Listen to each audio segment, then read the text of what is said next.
মাচা আবার লাগিয়ে দেবে, কোনো অসুবিধা নেই।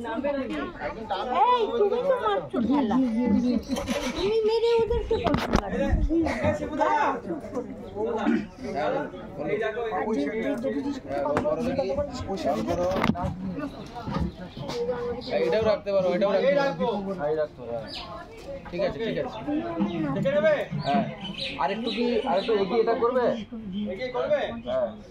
বুক থেকে হাতটা নামাও, হাতটা স্ট্রেট রাখো। ফুল মাস্টার দাঁড়াও দাঁড়াও, স্লিপ মারা আছে, স্লিপ মারা আছে। আচ্ছা বলে ওরা আগে বলছি। চলো চলো। এই মুহূর্তে আমরা এসে পৌঁছেছি কীর্তিমান আলকাসের বাড়ি, একটা অপরিচিত গ্রাম কিভাবে রাতারাতি ফেমাস হয়ে গেল সেটা জানতেই এখানে আসি। ষষ্ঠীটি আলকাস ধর্ষণ করেছিল নাকি তাকে ফাঁসানো হয়েছে, এখন সেটাই আমাদের বিচার্য বিষয়।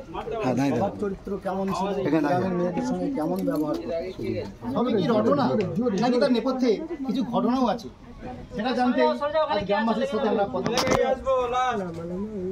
এত নিচে নয়।